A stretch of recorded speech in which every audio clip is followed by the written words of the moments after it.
Esto es Hablando de Todo y de Data, el podcast donde verás la verdadera importancia de los datos y su aplicación en nuestra vida. Hola, hola, hola. Hoy ha venido a divertirse al hormiguero Pablo. Bueno, realmente grabamos este podcast hace tiempo. Lo notarás porque nuestro audio no es el mejor. Es muy mejorable. Pablo es coordinador de ciberseguridad. Actualmente está trabajando en muchísimas empresas y viajando para solucionar los problemas que creamos los humanos con la ciberseguridad. Nos va a ayudar a entender mucho mejor este mundo y, por supuesto, la importancia de todos los datos que generamos en la ciberseguridad. Quédate a escuchar estos problemitas que causamos los usuarios porque somos la mayor vulnerabilidad de Internet, de los humanos. Cuando termine el podcast, aplica los consejos de Pablo en tus contraseñas porque vas a mejorar muchísimo. Ahora, Pablo, cuéntanos qué haces y a qué te dedicas. Yo ahora mismo, soy administrador de sistemas, tanto de entornos on-premise, de entornos cloud, y también me dedico a la parte de coordinación de ciberseguridad, un tema que está bastante explotable, yo creo, y que a día de hoy falta bastante concienciación por parte de los usuarios, por parte de las empresas, aunque poco a poco estamos viendo que cada vez se adoptan nuevas medidas en base a las hostias, ¿no?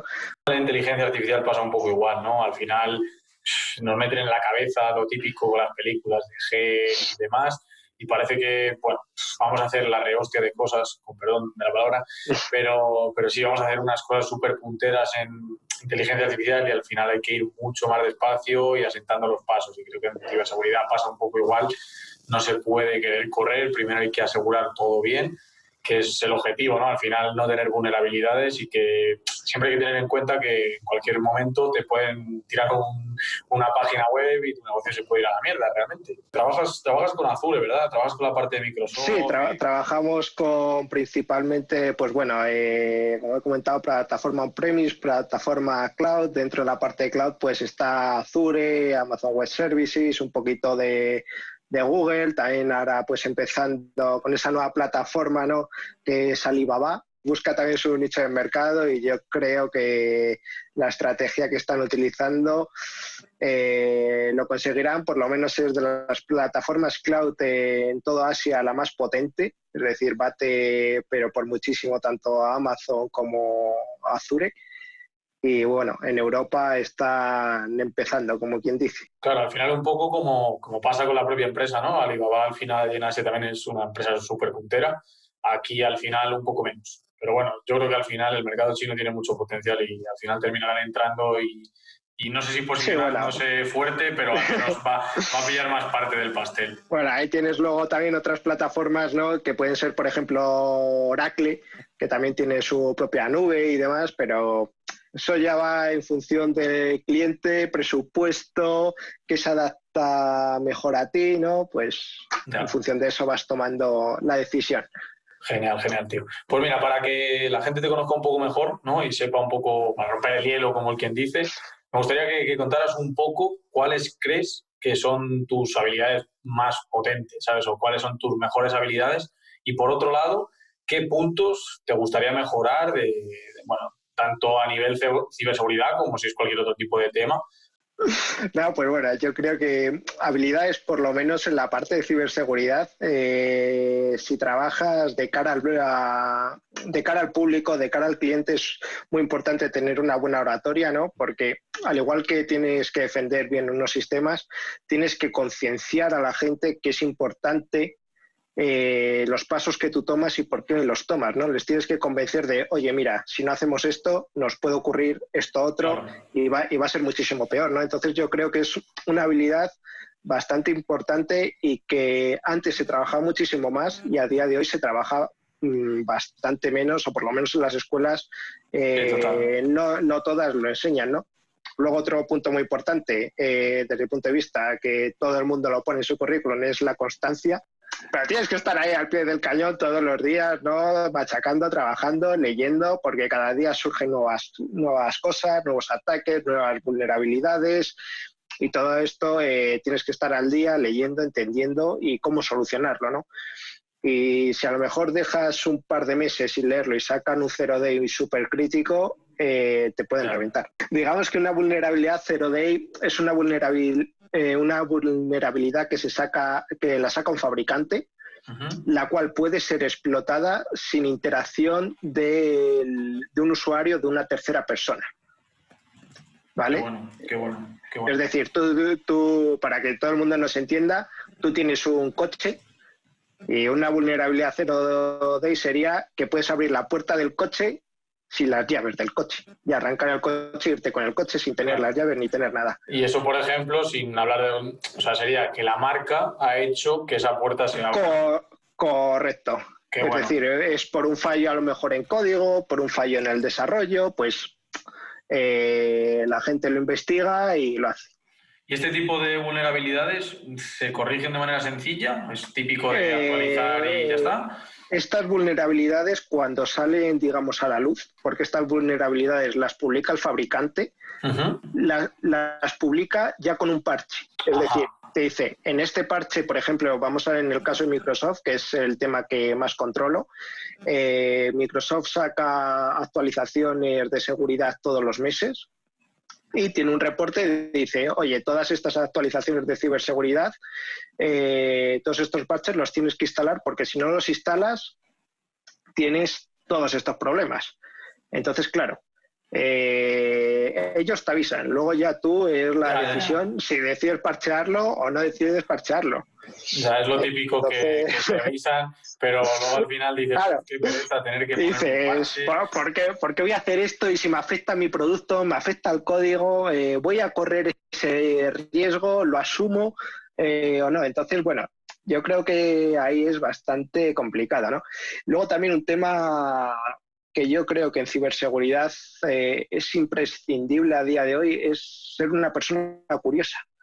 Es decir, estar indagando todo el día, viendo cómo funciona algo, por qué ocurre esto, ¿no? Entonces, si eres una persona bastante curiosa y bastante constante, digamos, vas a entender mucho mejor cómo se engloba todo, ¿no? Desde que le haces clic a una simple URL, ver todo el proceso que hay detrás, o desde que inicias tu sesión, por ejemplo, en Instagram, ¿qué ocurre por detrás cuando tú abres la aplicación de Instagram y subes una foto? Qué bueno, ¿Dónde va a parar esa foto, no? La verdad que yo aquí, Pablo, vamos, te apoyo 100%, ya no solo a nivel ciberseguridad, creo que la curiosidad es un talento para mí, más que una habilidad es como un talento. Pero realmente la gente que no se pregunta el porqué de las cosas o no quiere aprender algo nuevo o yo qué sé, al final creo que nos limita mucho. Al final, decía Einstein, creo que decía que la curiosidad era que no tenía ningún talento especial, que simplemente era extremadamente curioso. Correcto. Justo. Y completamente, ¿no? Fundamental. O sea, es lo que mueve todo, ¿no? Y luego, digamos, habilidades o más que habilidades, cosas que me gustaría mejorar, yo creo que por el sector en el que me muevo sería tema de idiomas, ¿no? Aprender idiomas siempre es bueno. Te abre muchas barreras, te abre muchas fronteras, te permite conocer otras culturas, ¿no?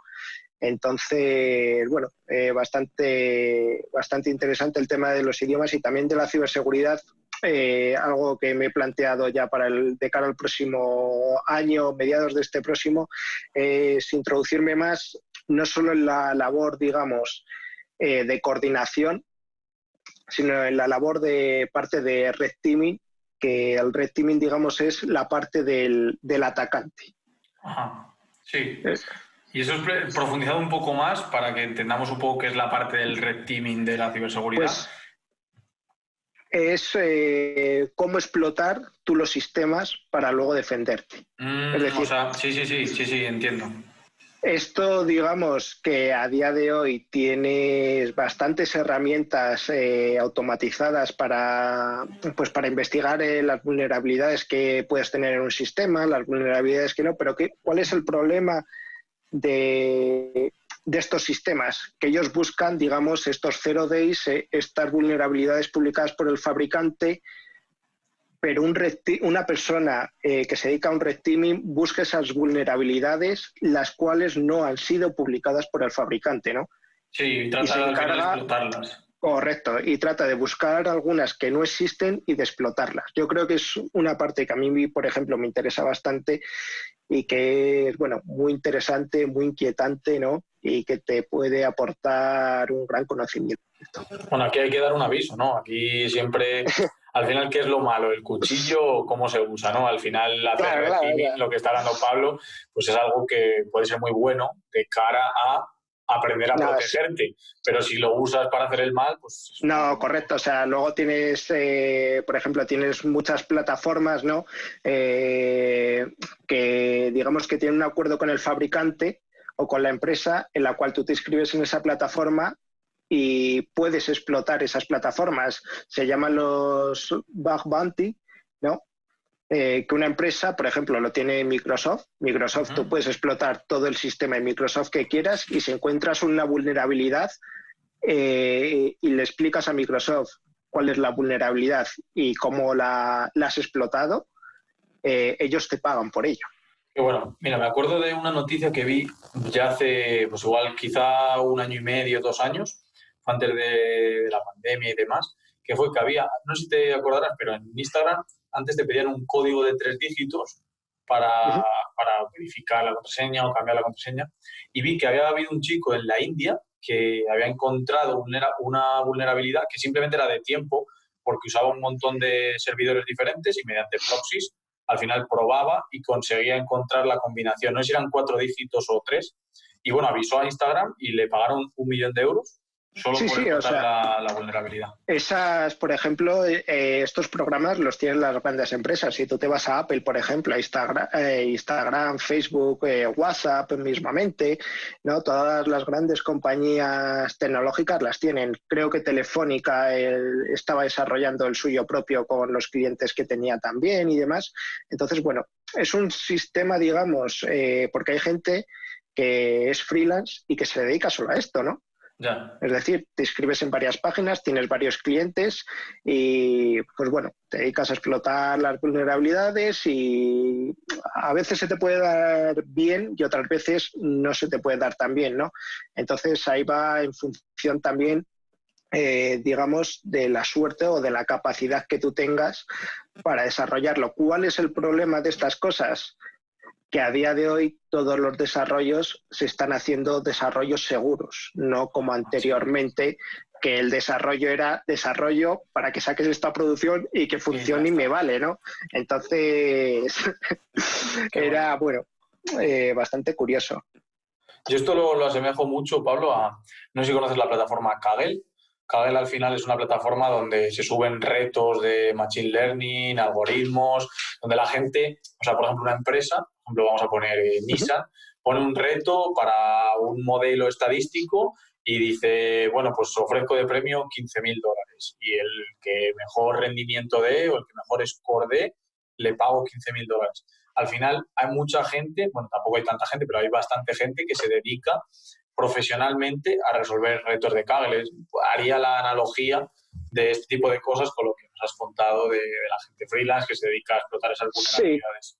A ver, aquí, por ejemplo, lo que hay también que no, o sea, en ciberseguridad llamamos CTFs, que los CTFs, digamos, que son como retos de hacking y demás que se suelen subir a plataformas, que es como una especie de concurso que se hace cuando, pues bueno, vas a una conferencia o algo y te dan premios, ¿no? Es decir, la persona que más puntos consiga se lleva el premio. Sí, Y ahí en tienes, base a qué bueno, qué bueno. correcto, y ahí vas a tener pues diferentes problemas a solucionar, o bien de criptografía, o bien de web, o bueno, Que pues bueno, esto cualquier cosa. sería como los hackathon o los datathons Sí, que ahora se llaman.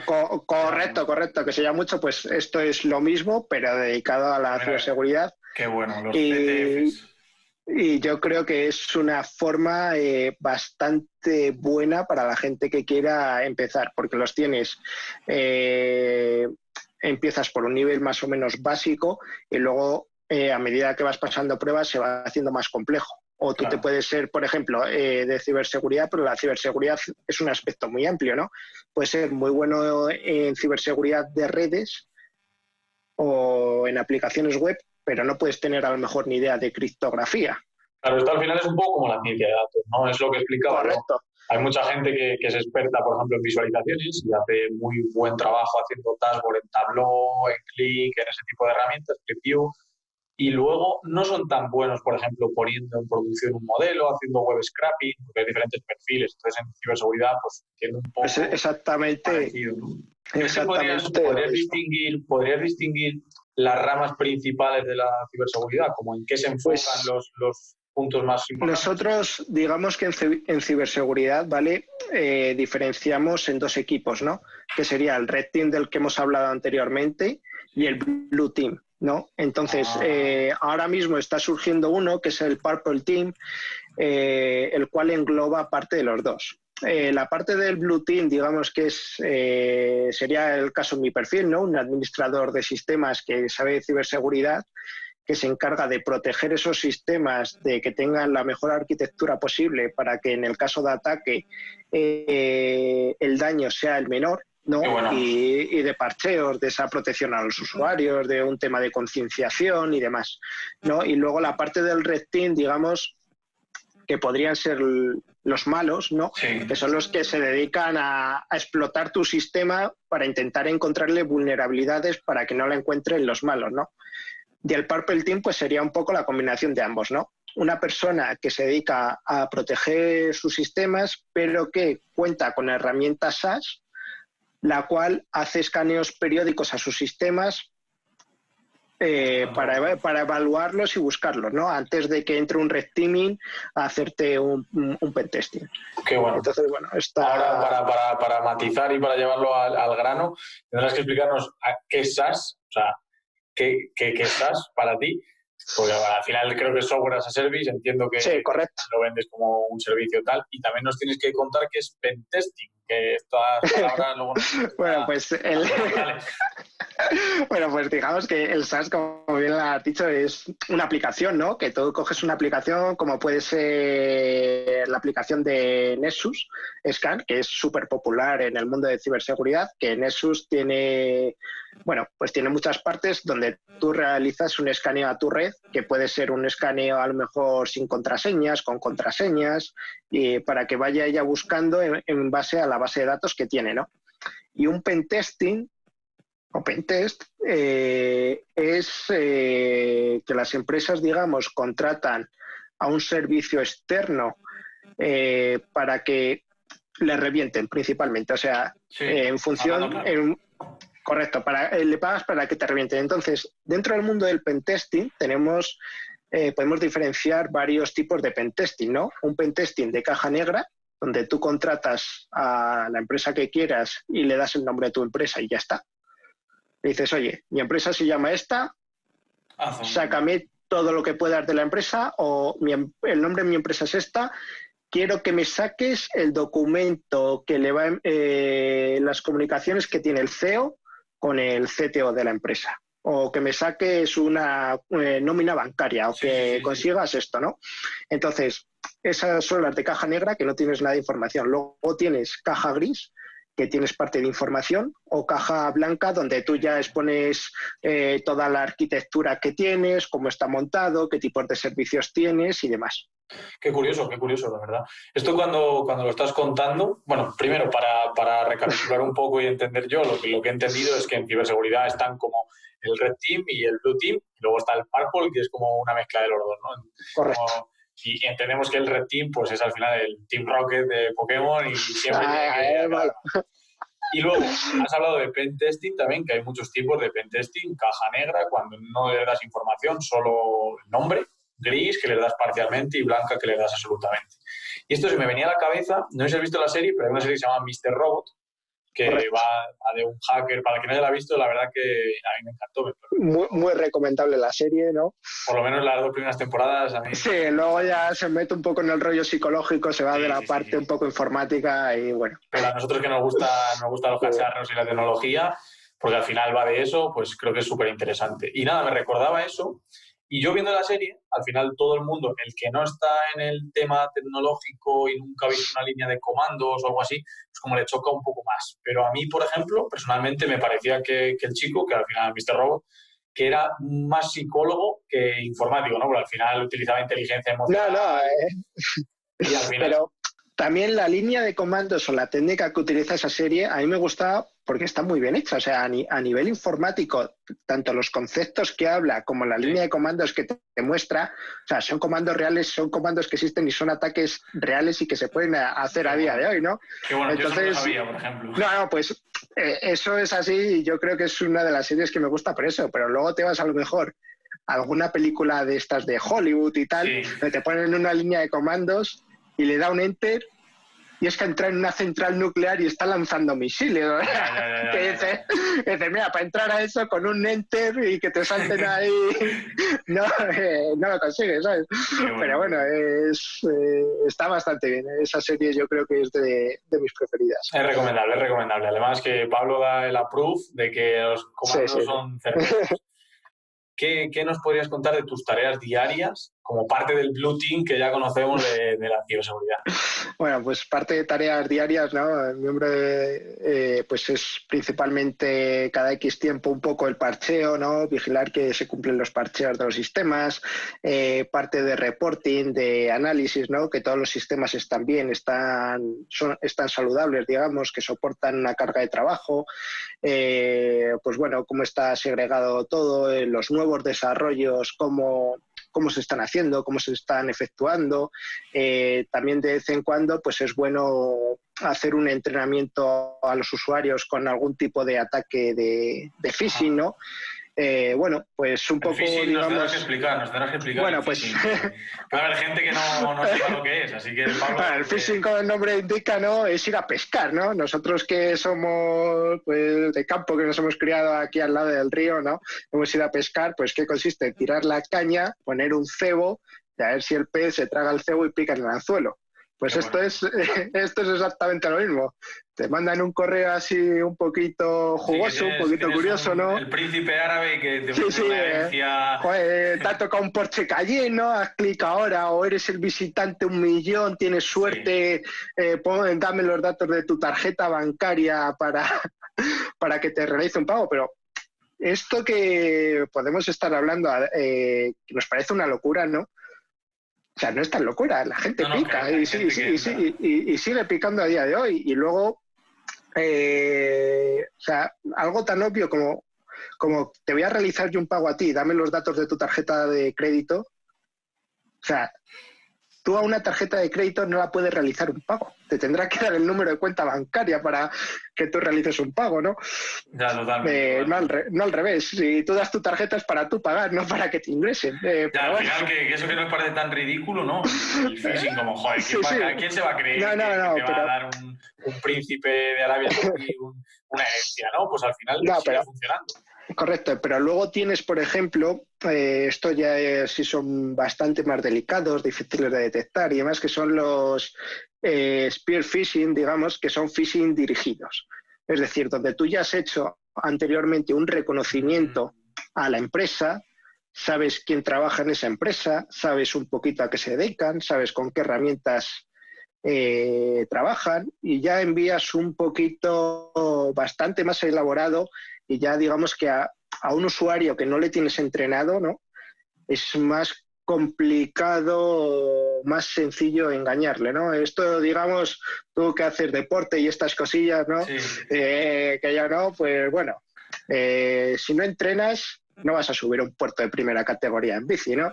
O no te vas a hacer 30 flexiones, o sea, te va a costar muchísimo, pero si entrenas todos los días, vas practicando y digamos que tú recibes esos ataques por parte de tu organización para entrenarte y concienciarte, no todos los días, porque sería mosqueante, le romperías la productividad y te enviarían a tomar por saco.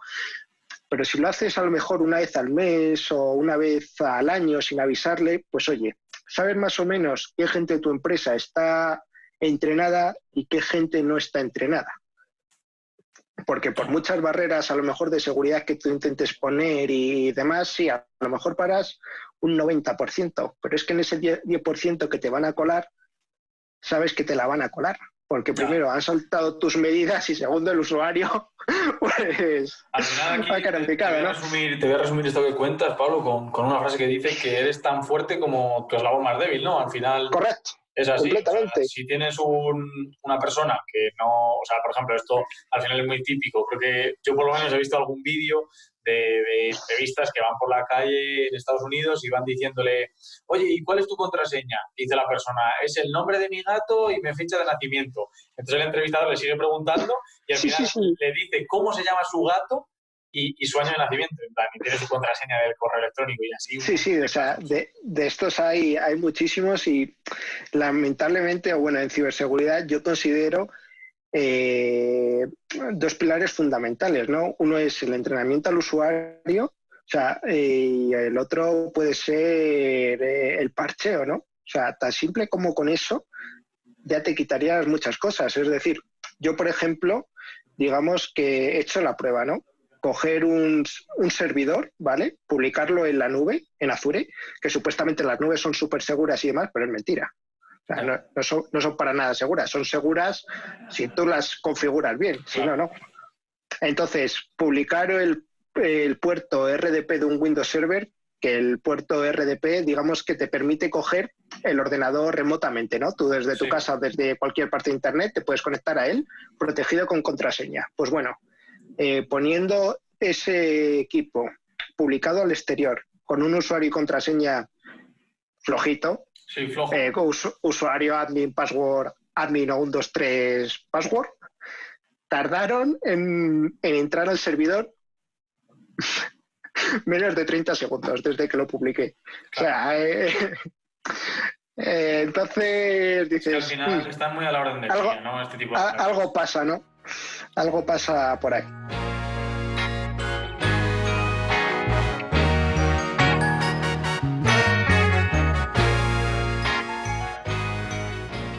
Todo lo que estás comentando, al final la gente dirá, bueno, es que la ciberseguridad, que tiene que ver con los datos y tal, y al final, joder, creo que es muy relevante en tu trabajo, por ejemplo, y en ciberseguridad, bueno, y en todo en general. Yo siempre digo que medir es importante, medir es siempre importante, hasta para ir al gimnasio siempre tienes que medir qué peso pones si quieres progresar, pues al final es un poco igual, ¿no? En ciberseguridad también creo que es relevante saber el tiempo que tardan en reventarte una contraseña, yo qué sé, ese tipo de KPIs importantes. Correcto. Que medir en ciberseguridad. Y al final creo que medís un montón, que tenéis un montón de métricas. Sí. Aquí, un montón de detalles. Aquí, por ejemplo, para sacar cómo puedes incorporar esa parte del data science o análisis de datos a la ciberseguridad, lo decía al principio, ¿no? Son dos sectores diferenciados, pero dos sectores que tienen mucho que ver. Es decir, si tú analizas toda la volumetría de correos que genera tu empresa, ¿no? Analizando esa te puedes dar cuenta quién te quiere atacar más, quién te quiere atacar menos. Puedes analizar todos los inicios de sesión de tus usuarios de la empresa, desde dónde se conectan. ¿No? Por ejemplo. Correcto. Con las IPs obtienes la geolocalización, desde dónde se conectan, a qué horas se suelen conectar. En base a eso puedes establecer alertas. Pues oye, este usuario se conecta todos los días desde España por la mañana de 9 a 6. ¿Por qué hoy se ha conectado desde Indonesia un domingo a las 5 de la tarde? Igual es sospechoso, ¿no? Y puedes hacer detección de outlier para la gente que está metida en el mundo de los datos. Al final un outlier es un punto atípico, ¿no? Digamos que si estás en una población en la que todo el mundo mide unos 60, si llegas y mides unos 80, pues eres un tío que destaca porque eres alto, ¿no? Pues un outlier es justamente eso. Y en ciberseguridad, pues, está comentando Pablo, si tus inicios de sesión son normalmente en un horario definido de trabajo y desde una ubicación y de repente tienes un inicio de sesión en Bangladesh a una hora que no sueles conectarte, eso, mediante modelos de Machine Learning y detección de este tipo de cosas, puede alertar o crear alertas para que en este caso Pablo o el coordinador de ciberseguridad que corresponda pueda remediarlo o quitarle permiso al usuario o sea lo que sea que pueda hacer. Sí, por eso, o puedes... Ya te digo, esto es bastante interesante porque al igual que inicios de sesión lo puedes aplicar a muchísimas cosas, ¿no? También al análisis de tráfico de red interno que tengas, ¿no? Y dices, pues oye, esta persona, digamos, todos los días hace esto, se conecta a estas páginas, hoy de repente ha mandado 40 archivos archivos adjuntos a un email externo del dominio de Hotmail. Anda, suspicious. Pues a lo mejor automáticamente, si tú hay esas alertas que predefines, ¿no? Que puedes decir, pues oye, si pasa esto, mándame a mí la alerta, pero además de mandarme a mí la alerta, al usuario o se le vas a bloquear o le vas a requerir que haga algo. Como a lo mejor que, pues bueno, un doble factor de autenticación, que un doble factor, digamos, que es, además de tener la contraseña, ¿no? Es un dígito o una serie de números mensaje, ¿no? que el cambian. típico mensaje que te envían al móvil. Típico mensaje al teléfono, correcto. Pues bueno. Cosas de esas, ¿no? Qué bueno, Pablo. La verdad que es súper interesante todo esto que nos estás contando. Te iba a hacer un poco una pregunta, aunque hemos tocado ya varios palos. Te iba a decir que bueno, ¿cómo veías tanto el panorama pasado de la ciberseguridad como el actual? Y voy a dejar una pausa ahí porque luego vamos a hablar del panorama futuro y cómo ves tú cómo va a evolucionar este tema de la ciberseguridad. Yo te diría, por ejemplo, somos gente joven, pero por ello no quiere decir que no tengamos experiencia, que no sabemos cómo va esto. Yo, por ejemplo, llevo cacharreando y dedicándome a esto desde los 14 años, que me compré mi primer portátil, ¿no? Entonces, yo creo que la ciberseguridad, sobre todo en España, el mayor punto de inflexión que tuvo fue cuando atacaron a Telefónica con el WannaCry, que además el WannaCry, como hemos hablado antes, era una vulnerabilidad zero day publicada por Microsoft, que no se corrigió en ese momento, ¿no? Qué curioso. Y pues las cosas como son, ¿no? Le reventaron, mandaron a la gente a casa, pusieron todos los medios posibles para solucionarlo. Y a partir de entonces, desde mi punto de vista, y si tratas con más profesionales, en España se le empezó a dar a la ciberseguridad importancia. No la importancia que merece, pero sí un poco a concienciar a la gente que, oye, que es un tema serio, vamos a tomarlo como realmente es, vamos a actualizar las cosas, que si el fabricante publica esto es por algo, no es por tocar las narices o molestarte o algo. Todo tiene su sentido es porque alguien lo ha encontrado y ese alguien, otro después sabiéndolo, lo va a poder explotar para hacer daño. Porque tristemente el cibercrimen está en auge, está subiendo a unas velocidades mortales, y el WannaCry, que era un tipo de ransomware, digamos que te encripta todo el disco y te pide un dinero a cambio para desencriptarlo, ¿no? Y tú no puedes acceder a la información. Pues lo podemos ver justo esta cuarentena, hace pocos meses, lo que ha pasado con Garmin, ¿no? Para toda la gente que es deportista y tal, a Garmin les entró un ransomware, les cifraron los discos, la gente se quedó sin poder acceder a sus métricas, a sus datos en el reloj, sin conectividad, y Garmin, para recuperar esos datos, pues pagó una cantidad bastante elevada de, digamos, más de 1 billón de euros, ¿no? No sé si fueron 3 millones de euros o algo así para que lo liberaran. Sí, la verdad que... Entonces, pues, oye, es un negocio rentable, ¿no? También, si haces eso, tienes que saber, porque si te pillan, te van a crujir, ¿no? No, pero aparte de que te pillen o no, creo que hay que darle la importancia que se merece a esto. O sea, al final, creo que no es el único caso, el WannaCry, que a partir de ahí ha habido un montón. Sí, y al correcto. final ha habido un montón de casos de ataques y de empresas no tan grandes, porque bueno, estas que estamos comentando pues son empresas grandes, pero ha habido empresas muy pequeñas que estoy convencido que han tenido que cerrar por problemas... Sí, segurísimo, ¿no? O sea, había una parte, además un meme que vi recientemente, ¿no? Con este tema, que fueron de pagar 50.000 euros por, o X cantidad por un pentest o por un red teaming, y salía el típico tío de por favor, que te tapa así la cara, que no lo quiere, correcto, y después ponía, pero pagar 100.000 euros para que te liberen los equipos por un ransomware, y aparecía como, claro, eso sí. Pues no, joder, o sea, yo creo que merece la pena invertir en ello, o sea, es bastante importante, te vas a cubrir en salud, y al final, pues dices a la gente, dice, pero a mí ¿quién me va a atacar si soy un Mindundi? Pues mismamente. No se sabe. No, o sea, tú te vas a Andalucía, y a un ayuntamiento en Andalucía les pasó exactamente lo mismo, y es que no pudieron trabajar ni acceder a la información ni nada. Qué curioso. Porque la gente, digamos, estos tipos de ataques que se ven no son ataques, sí son dirigidos, pero digamos que son bots, ¿vale?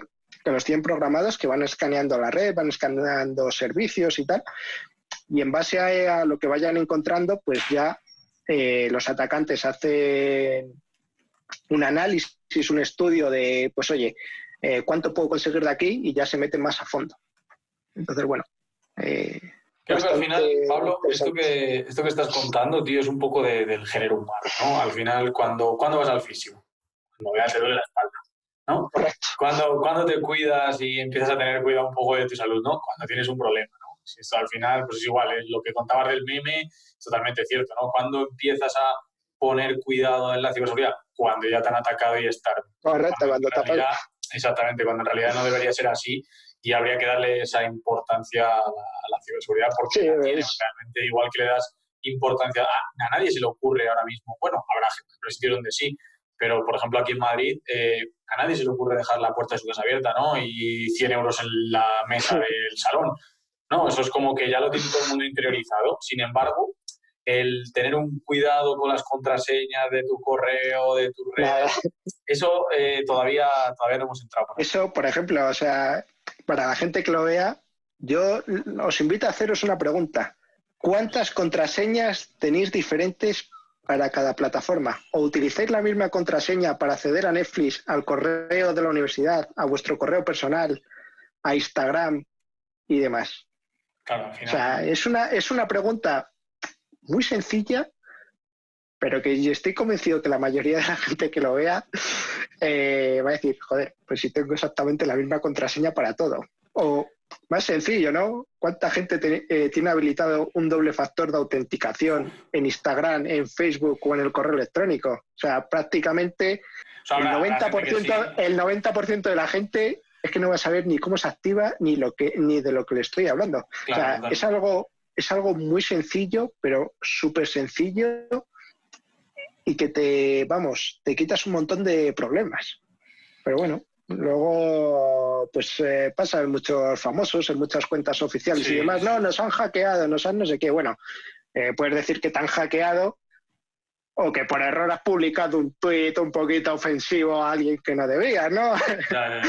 Que luego también hay un doble rasero ahí interesante y curioso. Sí, la verdad que sí. Pero vamos, eso que comentabas es muy importante porque yo antes tenía la misma contraseña para todo. O sea, siempre usaba la misma contraseña. Y bueno, a raíz de que me dijeron que había una página que era Happy Pound, que es como si había sido hackeado algún correo, que, bueno, pues si alguien no la conoce, simplemente introduces tu correo y te dice si ha estado en una página que ha estado comprometida, ¿no? Entonces, que seguramente mucha gente al final... Bueno, aquí hay que matizar, esta página está bien, pero hay otras páginas fake, ¿vale? En la cual te piden que introduzcas tu correo e introduzcas tu contraseña para ver si has sido hackeado. Y en realidad es como, toma las llaves de mi casa, por favor. Entra en mi casa y coge lo que quieras, ¿no? Fíjate qué curioso, eso no lo sabía. Yo no se me hubiese ocurrido pues, ¿no? Dar la sí, bueno. hay de todo, ¿no? O sea, yo siempre lo digo, si desconfías, pues oye, la desconfianza y la intuición es un gran paso, ¿no? Si algo es demasiado bueno, quizás no es tan bueno como tú te crees. Esto es como un poco como en el marketing, ¿no? Cuando se habla de lead magnet, que es como en plan algo que entregas al usuario de manera gratuita para que te deje su email. A ver, realmente es gratis, pero estás cogiendo un dato para, bueno, hacer una serie de estrategias de marketing para terminar vendiendo. Entonces, pues bueno. Tú lo sabes, ¿no? Te dedicas a analizar los datos y tal, ¿sabes? Para eso, para que la gente más o menos lo entienda, porque yo creo que es un punto bastante importante, ¿no? Y tú que te dedicas a ello, si una aplicación es gratuita, ¿para qué una empresa como Google necesita tus datos? Claro, pues al final es que hace negocio con eso. Es que no hay más. O sea, al final es muy difícil ver en el panorama empresarial algo gratis, realmente. O sea, siempre es a costa de algo. O sea, no te estoy diciendo que dejes de usar X cosa o que te dejes de descargar un ebook gratuito, porque no, porque realmente lo que tienes que hacer es valorar si que tengan tu correo, pues te va a merecer la pena por el contenido que vas a recibir, igual que te merece la pena tener X aplicación con los datos que le vas a dar. Al final es eso. Correcto.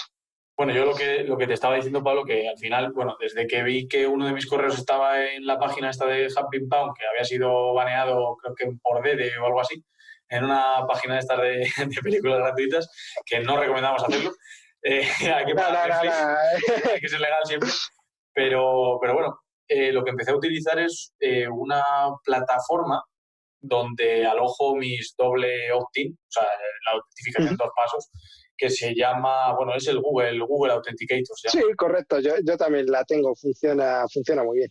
Y claro, al final lo que haces, para el que no la conozca, pues bueno, tanto Pablo como yo estamos contentos con la aplicación, pero básicamente lo que hace es almacenar tus códigos de doble autentificación durante cierto tiempo para que cuando pongas la contraseña en determinada aplicación, tengas que asegurar de que pones el código que está en esa aplicación.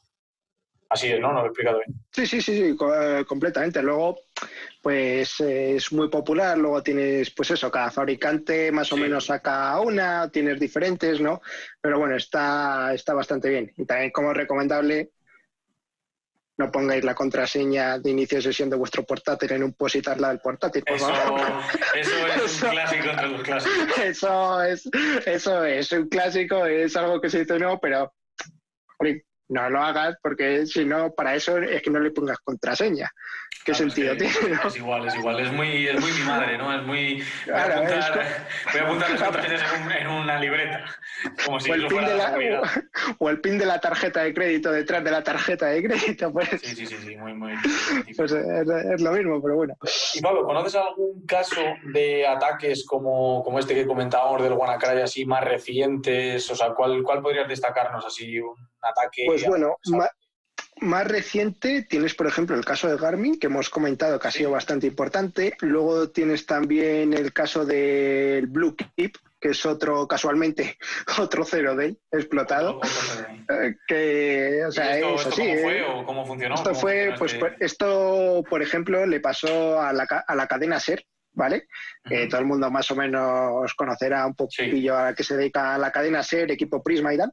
Y luego también a una consultora en España de bastante renombre y tal, como puede ser Everis, en el cual pues pasó exactamente lo mismo. Te llegaron, te reventaron, mandas todo el mundo a trabajar a casa y a echar horas como si no hubiera un mañana para solucionar el problema. Ya. ¿No? Entonces, bueno, a raíz de ahí pues van poniendo más medidas, van haciendo más cosas, pero es curioso, ¿no? Como a lo mejor, y esto puede ser un poco en polémica, conozco gente que trabaja en Everis, son grandes profesionales, ¿no? Pero como una empresa que se dedica a la consultoría y vende estas cosas, pues bueno, te termina pasando todos estos problemas, ¿no? Sí, al final es un poco, bueno, en todos los lados y en todos los sitios pasa, ¿no?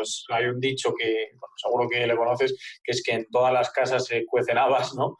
Pues al final es un poco parecido, ¿no? Al final, vale, sí, Everis es una grandísima consultora, tendrá grandísimos profesionales, pero aún así es vulnerable de cara al exterior. Y bueno, yo te iba a hacer una última pregunta así un poco sobre ciberseguridad, bueno, no sé muy bien cómo llamarlo, pero es algo que yo he leído mucho y que, bueno, yo al final trabajo mucho con bases de datos y con SQL. Y es una vulnerabilidad, no sé cómo llamarlo muy bien, pero que estaba muy extendida, al menos antes, porque ahora supongo que ya no, pero era como el SQL Injection, se llamaba, que era como atacar a la base de datos, ¿no? A partir del login del usuario. Correcto, esa es una muy extendida. Prácticamente a día de hoy yo creo que te encuentras menos, ¿no? Tiras más por un cross-site scripting o algo similar, pero te la sigues encontrando y sobre todo te la encuentras en muchos portales web, ¿no? Que, bueno, tú le haces un ataque y por una serie de caracteres directamente lo que hacía esa base de datos, lo que hace esa base de datos, el valor que te devuelve es el usuario y la contraseña para que tú accedas. Qué bueno. ¿No? ¿Cómo puedes explicar así de manera muy sencilla en qué consiste esto del SQL Injection, ¿no? Porque yo al final, bueno, sé un poco de bases de datos y sé un poco cómo están estructuradas las aplicaciones y las web por detrás, porque al final prácticamente todo funciona con una base de datos. Pues al final lo que hace la base de datos es verificar si el usuario está en la base de datos y coincide con la contraseña que está almacenada, ¿no? Entonces, este ataque de SQL Injection, más o menos, ¿cómo funciona internamente? O sea, internamente, digamos, que un ataque de estos de SQL Injection, ¿no? Tú lo que le puedes hacer, muy simple y muy fácil, ¿no? Es que user igual true o access igual true, o sea, esto no existe a día de hoy. Pero bueno, automáticamente pues te podría dar acceso. O si tú haces, por ejemplo, un 1 igual a 1, pues que te pueda devolver qué usuario de esa base de datos es el que primero tiene ese número, ¿no? Qué bueno. Que bueno, al final sí, entiendo que al final es, bueno, con diferentes estrategias que estás contando del user igual a true o el or sí, 1 igual a 1, intentar que la base de datos... Correcto, corromperle y que te devuelva ese valor. Bueno. Correcto. O luego ya si entramos un poquito en el lenguaje más de SQL, ¿no? Alguno así sencillo podría ser que te seleccione todos los datos de esa base de datos, ¿vale? Un from del campo uses, donde el usuario sea pues un nombre aleatorio, una variable, y que la password pues sea otra variable y ya vas jugando ahí tú con un poco con los caracteres, ¿no? Le vas metiendo unas comillas, le vas metiendo un más, le vas metiendo un ampersand, unos espacios. Entonces, en base a jugar a esto, ya te va devolviendo una serie de valores y tú ahí afinas un poco a qué le tienes que meter, ¿no? Porque cada base de datos, digamos, que es un poquito diferente. O luego esto también no solo es un SQL injection, sino que también lo puedes tener en un PHP, lo puedes tener con Python. Sí, al final puede estar en diferentes maneras y hay que ver un poco, hay que jugar un poco a ver qué es lo que consigues, ¿no? Correcto. Entonces, bueno, si entiendes un poquito de eso, más o menos vas jugando, vas practicando y lo vas encontrando. A día de hoy, estos servicios están más restringidos, ¿no? Y se publican todos detrás de un WAF, que un WAF, digamos que es un firewall de aplicación, ¿no? En el cual antes de acceder tú a esa base de datos tienes que pasar por ahí, ¿no? Digamos que es como un peaje en la carretera. Para acceder a un pueblo que te ponen una barrera tienes que pagar el peaje y decir, pues oye, yo soy y yo voy a hacer esto. Y si intentas saltarte el peaje de alguna forma, te ponen una multa. Te corta la policía, te dice que tú de aquí no pasas. Y ya si consigues escapar un poquito de la policía y eludirla, pues oye, tienes acceso. Pero ya es algo más complicado, ¿no? Sí, ya se complica un poco todo. Pues qué bueno. Entonces, Pablo, hemos visto que al final que la ciberseguridad, pues el tema de datos está a la orden del día, que hay que medir, que hay que tener un montón de analíticas.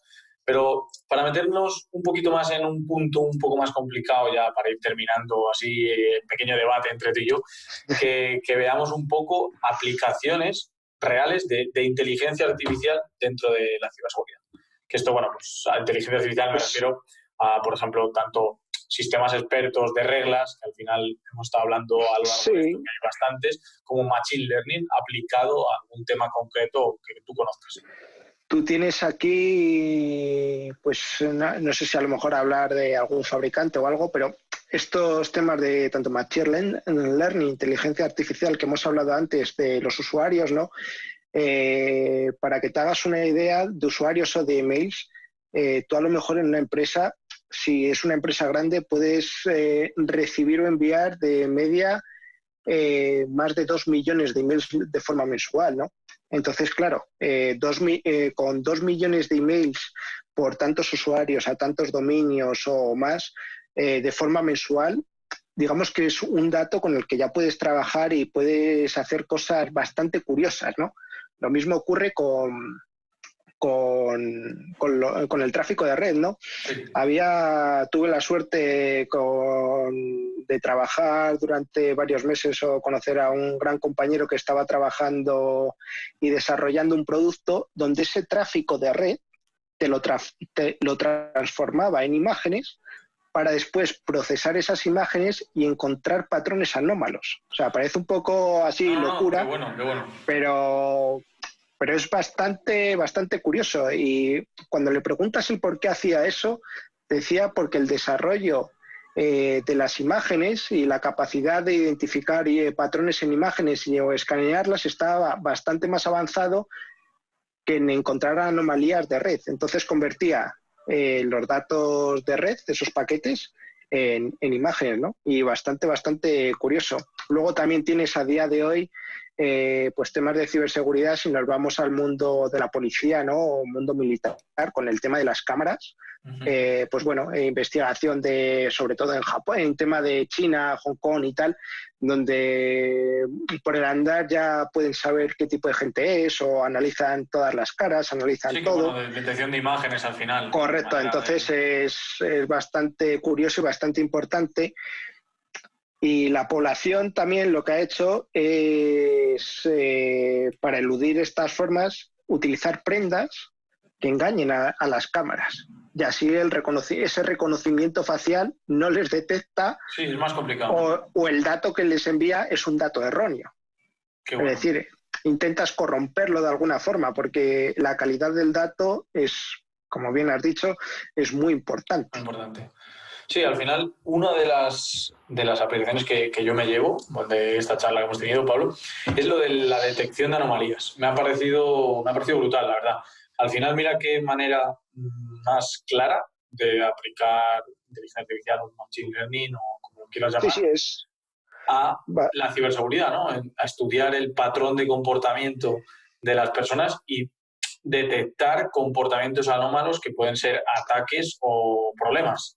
Al final, ¿no? Esto es un poco, se asemeja mucho a las aplicaciones que tiene en el resto de empresas, ¿no? Al final, la gente quiere encontrar patrones de compra, ¿no? Y ver cuando una persona está comprando de una manera extraña para detectar fraude o este tipo de cosas también se aplican en otras empresas. Entonces, no sé, me parece como muy curioso, me parece muy, muy potente. Lo importante que es tener todos los datos en un primer sitio y pasar esos datos a un segundo sitio, donde ya estén más claros, tengas el dato importante. En ciberseguridad a día de hoy eso se hace. O sea, tú para analizarlo tienes que unificar todos esos datos, o bien de unos firewalls, o bien de los datos de acceso de los usuarios, o bien de cambios que ocurren en cada infraestructura, o bien de los logs de equipos. Tú los almacenas todos en un sitio. Ahí seleccionas los datos que quieres guardar y en base a esos datos tú ya los vas correlacionando los unos con los otros. Es decir, lánzame una alerta si ocurre un cambio en este sitio, pero en este otro sitio el usuario no ha notificado que va a hacer el cambio. Qué bueno, qué bueno y qué interesante, la verdad, ¿eh? Qué curioso que lo hemos empezado diciendo los dos, la verdad que, bueno, hemos estado hablando de continuo y un montón sobre estos temas, pero nunca nos habíamos sentado a hablar tú y yo, en plan, poner un poco en común nuestros sectores y sí que antes de empezar a hablar hemos dicho que bueno, que tiene muchas similitudes, pero vamos, he terminado pensando que casi es lo mismo, ¿no? Al final que es súper que te pasas tú al mundo ciber y ya está, ¿no? Ampliar un poco más los conocimientos, pero sí, es un mundo, ya lo he dicho, bastante similar, ¿no? Porque, bueno, tú puedes trabajar con otros datos diferentes, como pueden ser patrones de accesos, patrones de compras, cuál es el retorno de un usuario a una página web, ¿no? Y yo con otros completamente diferentes. Pero bueno, se asemeja bastante la forma de tratar los datos, de hacer las consultas y tal. Nosotros a lo mejor no trabajamos con un modelo machine learning puro, ¿no? Desarrollando a lo mejor una IA capaz de eso, por el coste que supone hacerlo, pero digamos que lo hacemos en una versión bastante mini. Bueno, pero así al final, se hace, ¿no? Al final un sistema experto no es más que una serie de reglas, y un sistema experto está considerado inteligencia artificial. Y es lo que te digo, un sistema experto es decir, si pasa estas condiciones, entonces actívame una alarma de tal cosa. O sea, entonces, correcto. Al final creo que tenéis aplicaciones muy potentes en este caso. Te iba a pedir una última pregunta y ya te dejo un poco tranquilo, Pablo. La verdad que muy rápido, ¿qué le recomendarías a alguien que está empezando en el sector o que dice, es que quiero dedicarme a la ciberseguridad, pero he hecho el bachiller y ya está? Entonces, ¿qué le recomiendas tú? ¿Qué conocimientos base, cómo le estructurarías tú su línea de aprendizaje? Lo principal, porque además me ha pasado este caso justo este verano, ¿no? Uh-huh. Donde me han dicho, oye, tengo una carrera, no tiene nada que ver con ciber, pero estoy en paro, ¿no? Me quiero mover, quiero encontrar trabajo, he visto que la ciberseguridad está en auge. Y la pregunta que le he hecho ha sido, ¿en cuánto tiempo quieres encontrar trabajo, no? Claro. sea, esto va en función de todo. Si tú tienes mucho tiempo, te vas a poder formar mejor que si tienes poco tiempo. Pero para alguien que está empezando, yo le recomendaría leer e investigar, ¿no? Leer e investigar qué es lo que ocurre primero en tu entorno. Cuando tú entiendas más o menos tu entorno y hayas leído bastante, vas a poder dar el siguiente paso. Es decir, ¿qué ocurre en tu entorno? Pues ¿qué ocurre, por ejemplo, en tu portátil? ¿Qué ocurre desde que enciendes tu portátil? ¿Qué procesos va haciendo el ordenador? ¿Cómo se va conectando la BIOS con la CPU, con la memoria RAM y demás? En base a eso, cuando tienes un error, pues ¿qué ocurre por detrás y por qué te ha dado ese error? Sí. Y luego, pues eso, leer y volver a leer. A lo mejor yo, por ejemplo, empecé así, prácticamente, siendo una persona bastante curiosa. Después me decanté por un grado superior. Continué un poco con la carrera de ingeniería y tal. Ahora, pues bueno, casualidades de la vida, voy a empezar a cursar un máster. Pero bueno, a fin de cuentas, desde mi punto de vista... A nivel conocimientos concretos, en el sentido de, por ejemplo, ¿qué recomiendas de, por ejemplo, programar en Shell Scripting pues, no lo sé, pero ¿qué conocimientos base? A nivel de conocimientos también depende mucho a qué ámbito de la ciberseguridad te quieras dedicar. Dentro del Blue Team, ¿vale? Como tal, puede ser un operador de redes, un técnico de sistemas, puede ser un desarrollador de software, puede ser un arquitecto de sistemas o un arquitecto de redes, ¿no? Entonces, para ser, digamos, el eslabón más bajo, ¿no? Que puede ser un operador de redes, que suele ser un nivel 1. Un operador de redes, yo le recomendaría que aprenda un poco de PowerShell o de script con Linux. Muy recomendable a día de hoy programación con Python. Qué bueno. Bastante utilidades. Muy base para la ciencia de datos también, ¿eh? Es un lenguaje bastante extendido, aplicable a bastantes ámbitos y que funciona muy bien, ¿no? Y si te quieres dedicar a las redes, pues empezando por abajo, ¿no? ¿Qué es un paquete UDP? ¿Qué es un paquete TCP? ¿Qué diferentes capas OSI tienes de niveles de red? A mí me está hablando en chino ahora mismo, la verdad. Bueno, pues empezando por ahí un poquito, leyendo, hay muchos libros, hay mucha documentación, muchos foros. La comunidad del hacking es bastante buena. Yo creo que es una comunidad que si tienes dudas se puede colaborar con ella, te van a resolver las dudas, siempre y cuando te resuelven las dudas. Este es un matiz, siempre y cuando tú lo hayas buscado antes. Es decir, no hagas una pregunta que si la pones en Google y te lees las 4 primeras páginas de Google, te viene ahí la pregunta resuelta, ¿no? Al final estoy muy de acuerdo contigo, que es como, oye, pero ¿cómo hago no sé qué? ¿Lo has buscado en Google? No.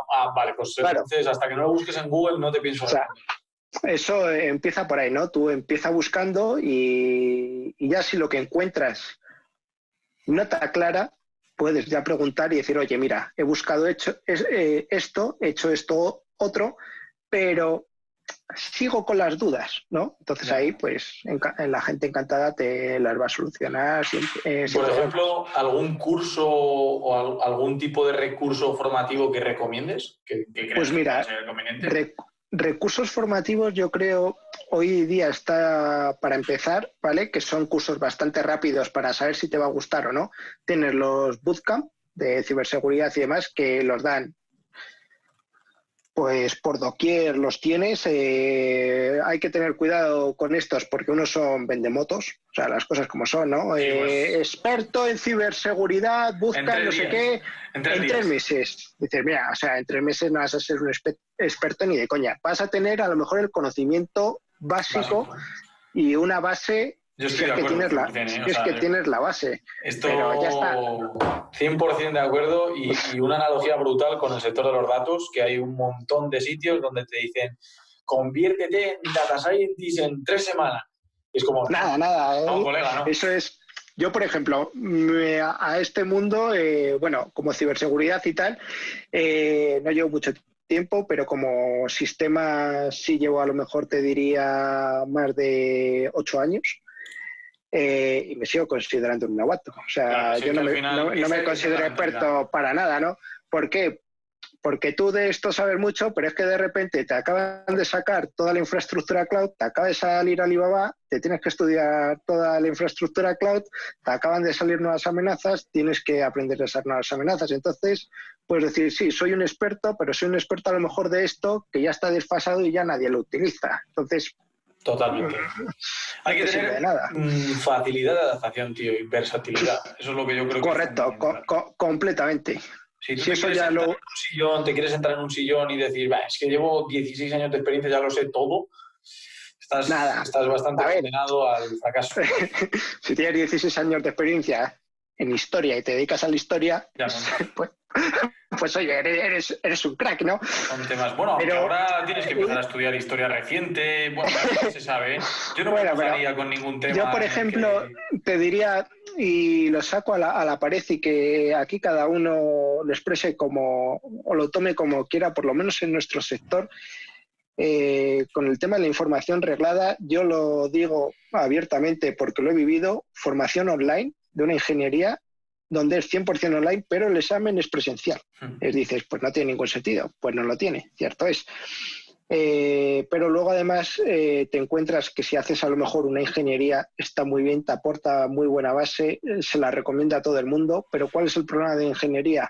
Que no está adaptada a los tiempos de hoy en día. Es decir, tú en una ingeniería, y es el problema que tiene la formación reglada en España, por ejemplo, si tú te vas a una universidad de Inglaterra o Estados Unidos, la formación reglada es mucho más flexible, varía y cambia más, pero en España esa información reglada para estas nuevas tecnologías que surgen, digamos que el periodo de adaptación no es tan bueno como se esperaría.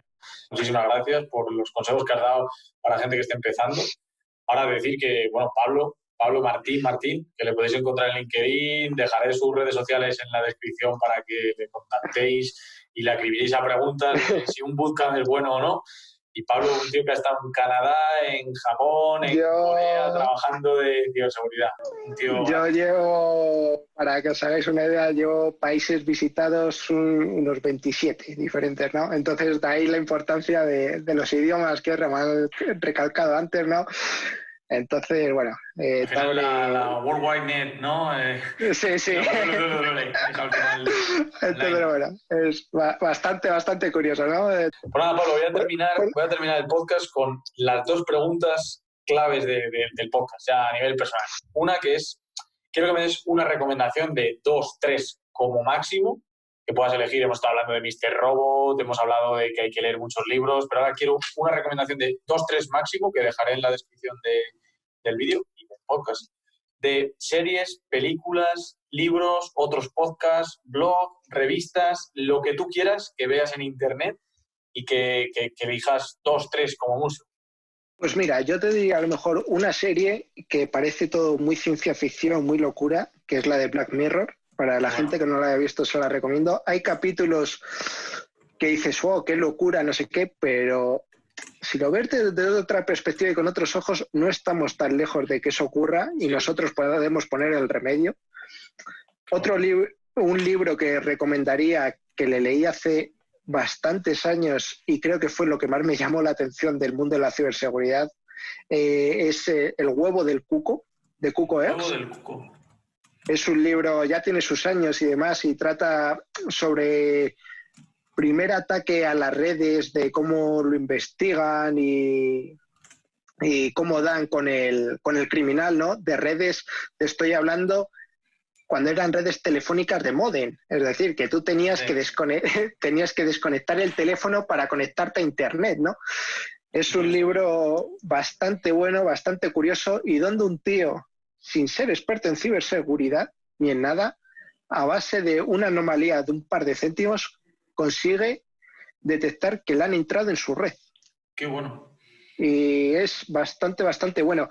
Y luego, pues, otro más a lo mejor, yo os diría, de la comunidad de ciberseguridad en España o comunidad latina, ¿no?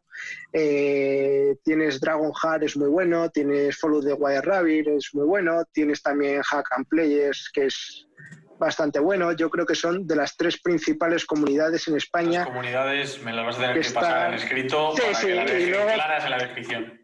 Luego está otra persona que también me gusta mucho, que luego te paso el nombre, que es Vitar o algo similar. Ahora ha creado un canal de Twitch y tal, y está bastante guay, bastante chulo y con mucha información, y ese tío es un auténtico crack. Qué buenas recomendaciones, Pablo. Y por último, ya para cerrarlo del todo, me gustaría que te mojaras y me dijeras qué persona o qué tema te gustaría que trataras en el próximo capítulo de Hablando de Todo y de Data.